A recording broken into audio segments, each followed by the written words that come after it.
Estamos en pleno debate por financiamiento de la pensión garantizada universal. Esto también es un tema que nos lleva a otros de fondo. ¿Cómo andan y van a andar nuestras finanzas? ¿Cómo van a andar nuestras cifras, proyecciones de crecimiento también? ¿Se viene tiempo duro, no? Un COVID que no afloja. Son temas que vamos a conversar junto a Manuel Marfán, exministro de Hacienda. ¿Cómo está? Muy buenas tardes. Hola Bárbara, ¿cómo estás? Muy bien, muy inquieta, interesada. Están pasando tantas cosas. Nadie podría pensar que va a ser un verano tranquilo, como nunca parece. Bueno, justamente en esa línea, se está trabajando a toda máquina para poder de alguna manera llegar a un financiamiento para la pensión garantizada universal. ¿Qué le parece cómo ha ido evolucionando esa discusión desde un proyecto que según el gobierno estaba plenamente financiado hasta tener que empezar a buscar otros mecanismos porque las críticas decían que no era así?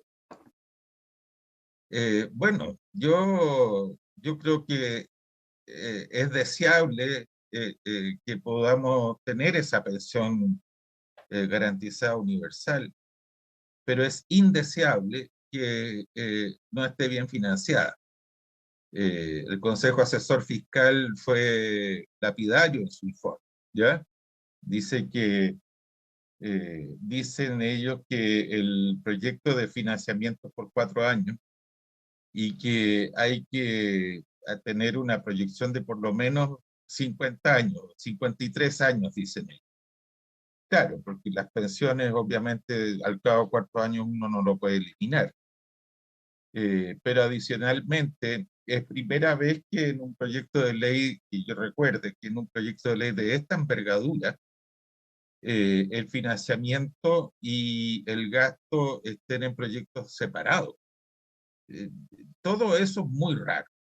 Eh, yo, yo la verdad es que no logro como economista entenderlo. O sea, entiendo la lógica política del gobierno de querer terminar con algo que llame la atención.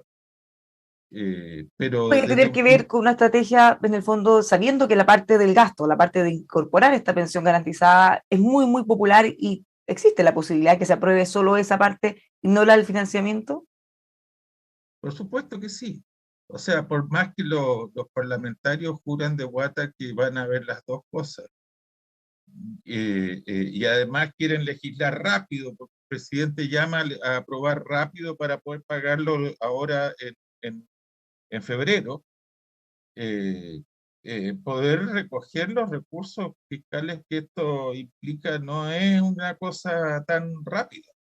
Entonces, yo no sé, yo la verdad es que estoy bastante perplejo, ¿ya? ¿Cree que Eh, hubo un antes y un después con el informe del Consejo Fiscal Autónomo? Porque hasta hace justo antes de eso, el gobierno insistía en que eran críticas políticas, que sí estaba financiado desde la oposición, algunos economistas transversalmente reconocidos también decían, bueno, financiar con deuda no es financiar en el fondo. Pero no, después del Consejo Fiscal Autónomo, ya definitivamente el gobierno se abocó a buscar otras fórmulas, como las que conocimos en las últimas horas. Ya no bueno, pasar, ya no sí. tomar, meter mano a los fondos de ahorro, por ejemplo, o disminuir el ahorro, sino que grabar, por ejemplo, productos de lujo como automóviles de cierto valor, helicópteros, otras exenciones tributarias. Yo tengo la impresión que claro, eso, grabar los bienes de lujo es como vender el avión presidencial, o sea, es una cosa que sirve para la galería, pero obviamente los montos que estamos hablando son bien distintos. Además, yo tengo la impresión que más el que hay que acusar más de político es al gobierno, sinceramente, porque esa es la única lógica que a mí me da el hecho de haber enviado un proyecto en un tema en el cual además el presidente electo tiene posición, está en su programa, algo que las cifras no son las mismas, pero que está disponible y sin el financiamiento. El primer indicio fue una carta que apareció en un medio de comunicación, en el Mercurio. Eh, ¿Verdad que esto es el Mercurio también? Pues esto es EMOL, por supuesto. Una carta que apareció en el Mercurio firmado por economistas destacadísimos. y que no son personas que estén en el mundo político activo, digamos, son muy respetados y por lo tanto yo diría que el Consejo Fiscal Autónomo viene a sancionar una discusión quizás, pero es una discusión que se genera tarde. Esta es una iniciativa que si quería hacerse de manera seria, especialmente, no sé si, Bárbara, perdón que me metan en temas un poquito tediosos, que son los números, pero la proyección fiscal del propio gobierno, cuando se despachó el proyecto de presupuesto, establece que para mantener la deuda pública en un nivel acotado, hacia adelante entonces entre el año 2023, 2022, perdón, que es el próximo, este año, pero con el presupuesto, calculando el gasto del presupuesto de este año, hasta el año 2026, el gasto público debiera crecer 0%, ¿ya? 0% en términos reales. Ese es el espacio fiscal que se tiene. Entonces, sabemos que las demandas sociales que existen en Chile hace imposible que el gasto suba a cero y por lo tanto la discusión está en la eventual reforma tributaria que habría que hacer para recaudar los recursos para financiar el programa del próximo gobierno. Y, y en ese contexto, el gobierno manda un proyecto de ley sobre pensiones sin financiamiento adecuado. Entonces, se contradicen entre ellos mismos en el fondo. yo no sé si es una contradicción, porque si yo creo que tienen que haberlo hecho sabiendo, sabiéndolo. No creo que sea un problema de descuido, sino que más bien hay algo Incoherencia, allí, quizás. hay algo allí que yo personalmente no logro entender. Y las conversaciones que tenemos en la profesión con otros colegas, la verdad es que nadie logra entender muy bien. Eh, yo, yo no sé, yo veo las principales decisiones, estoy hablando de los números grandes, no de las minucias, ¿ya? Había una comisión transversal que estaba discutiendo a ver si se lograba poner de acuerdo entre moros y cristianos respecto de una reforma tributaria que pudiera elevar la recaudación. Esa comisión, que la había citado el ministro Briones, resulta que se clausuró. No, hizo un informe, yo formaba parte de eso, sobre temas más bien de vacíos legales, pero la reforma de fondo que también estaba en la carta de navegación de esa comisión, la comisión Vergara, como le dicen algunos, por el presidente Rodrigo Vergara, que era el presidente de esa comisión, cesó en su función. Después, hace cosa de un mes atrás, quizás algo más, el ministro de Hacienda dijo que este año podríamos crecer un 4%, lo cual también desde la perspectiva económica no tiene ni ton ni son, digamos. O sea, O sea, está el año doblando las 2000, proyecciones de organismos internacionales, y más que y la doblando del incluso. Banco Central y la de todos, y contradiciendo la discusión que hay ahora en el sentido de que probablemente el año 2021 va a cerrar con una cifra de crecimiento sobre el 12%, ¿ya? Conocemos el IMASEC solamente hasta noviembre, no tenemos todo el día del año, pero por eso digo, como piso el 12%, es de ahí para arriba. Y por lo tanto, eh, lo que tenemos es una economía que está sobrecalentada. Eso es evidente. Parte importante de la tremenda inflación que tenemos es como consecuencia precisamente de una economía sobrecalentada. Entonces, en, eso, en ese contexto, lo lógico es esperar que para mantener las cosas calmadas, el crecimiento debería ser algo menor que lo que es el crecimiento potencial. Ahora, Eh, una última cosa en este tema antes de hablar del crecimiento de lo que viene, uno dice el próximo año, pero en realidad ya es este año. sí, Eh, sí. una cosa que también llama la atención en este nuevo mecanismo que se propone, en estos impuestos, se incorporó en la Cámara de Diputados a los súper ricos, que ha generado un debate muy grande, esperan que se caiga en el Tribunal Constitucional, pero las propuestas que hace el gobierno ahora también apuntan de alguna manera a ese segmento, quizás no los súper ricos, pero gente que tiene más recursos. ¿Cómo conversa eso si se apuntara o si se aprobara a la reforma que quiere hacer el presidente electo Gabriel Boric, apuntando a la misma persona más o menos con otros impuestos? Bueno, eh, yo, o sea, volvemos al tema que yo estaba tratando de plantear. A mí me parece que estos son temas que en un gobierno que está terminando y que está terminando mal evaluado, yo tengo la impresión que quiere tener una mejor evaluación, o sea, y esto es una cosa política, no tiene lógica económica, esto tiene lógica política, una mejor evaluación al cierre, pero a costa de sacrificar espacios que son tremendamente reducidos para el futuro. Yo creo que eso es un riesgo muy alto. Y entonces, eh, a mí no me parece, yo así históricamente lo que recuerdo es en el año 70, cuando ya fue elegido el presidente Salvador Allende, que hubo una movida de política monetaria que generó una expansión del dinero gigantesca. Antes de que asumiera el presidente Salvador Allende. Entonces, eh, en un momento en que estaba cayendo el precio del cobre, que teníamos sequía, había una serie de otras, el contexto no era, nunca son idénticos, estoy diciendo, estoy buscando algún parangón en la historia. Con espacios reducidos, yo creo que los gobiernos salientes no le pueden poner un problema de este tipo al gobierno entrante. Yo creo que eso no es republicano, para nada. O sea, legalmente yo creo que sí lo puede hacer, pero eh, eh, desde un punto de vista de la conveniencia del país. Sin embargo, yo creo que es altamente inconveniente. Yo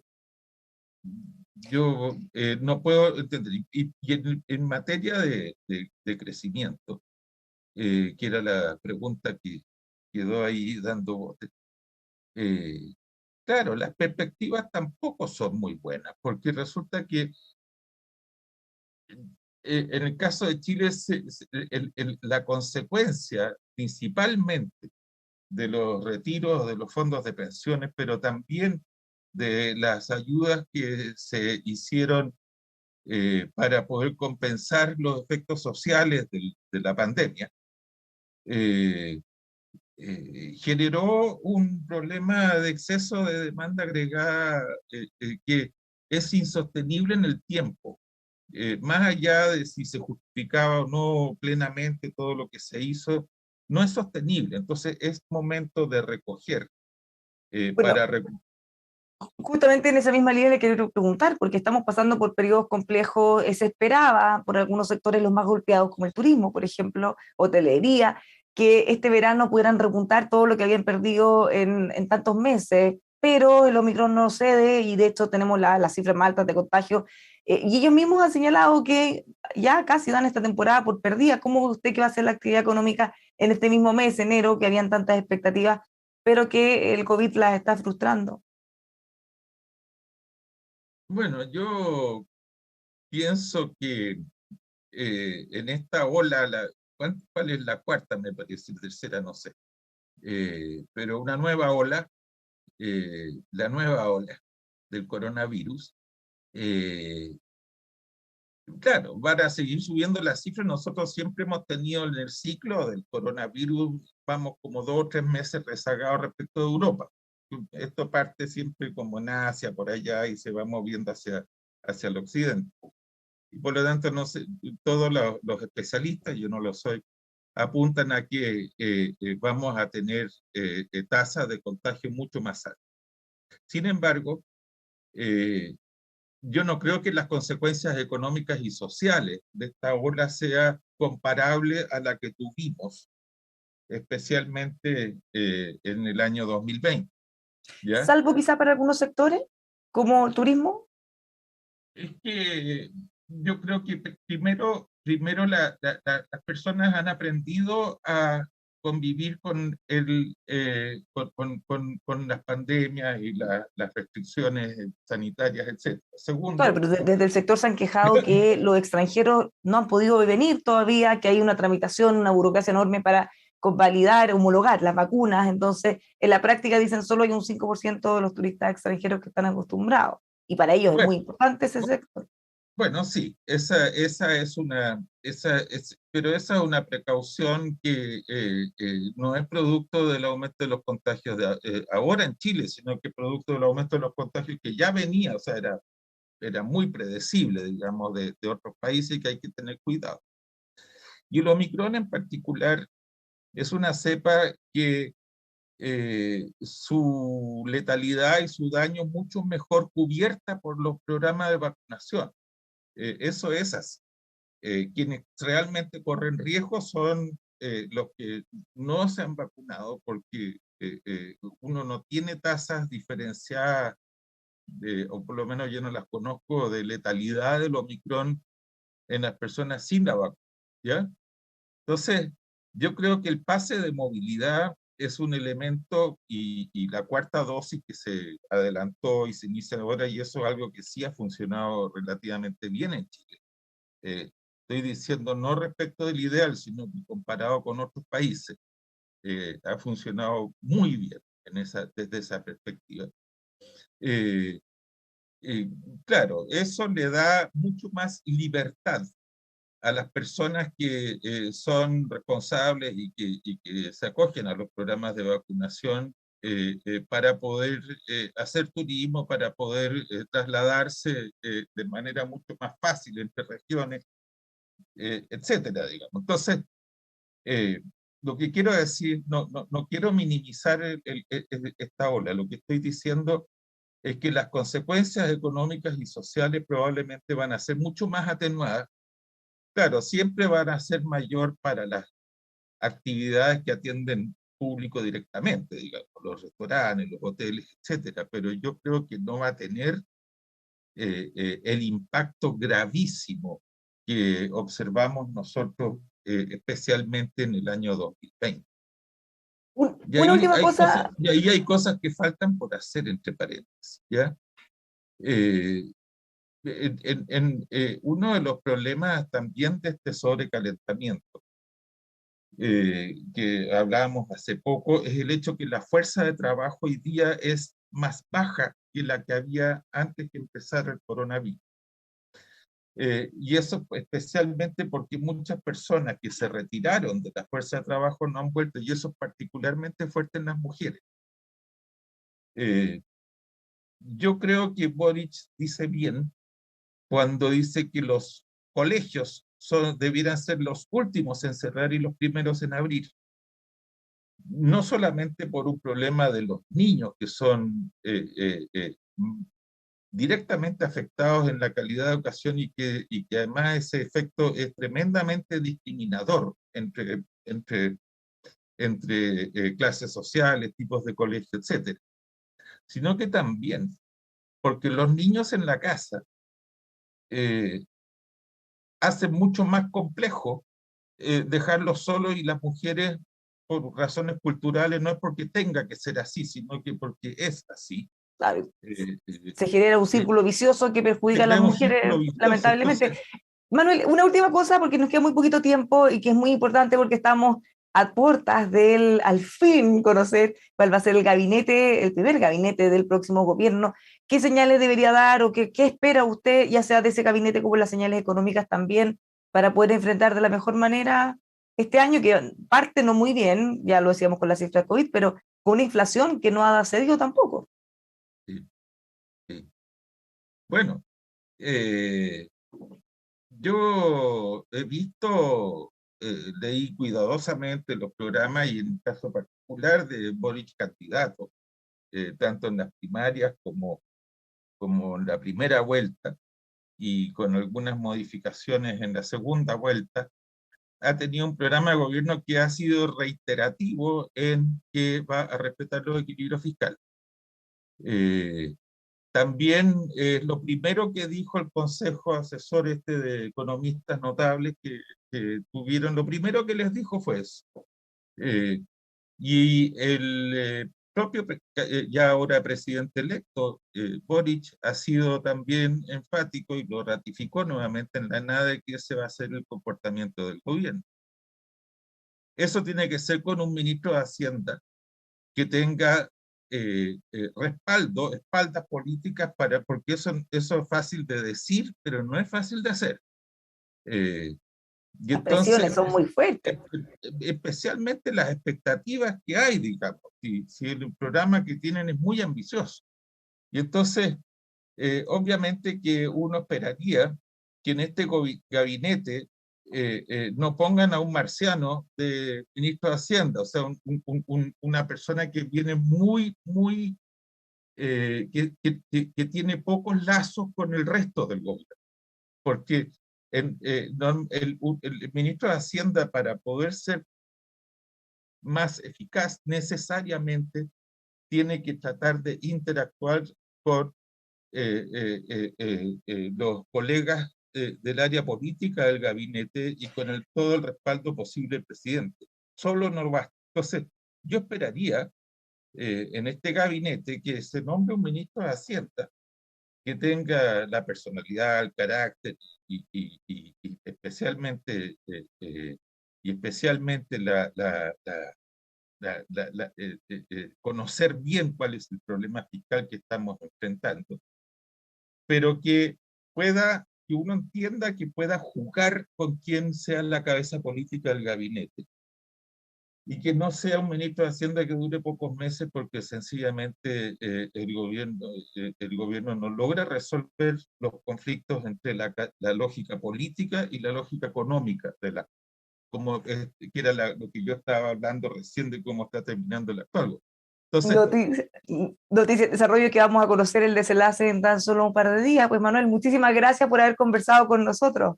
ya, pues, Bárbara, yo soy bueno para hablar, lamento haberme se, tomado hace, tanto tiempo. se hace muy poco el tiempo, pero vamos a poder conversar pronto, a ver después, hacer un balance quizás de lo que ha sido los primeros meses del gobierno. Pues. Muchas A mí gracias.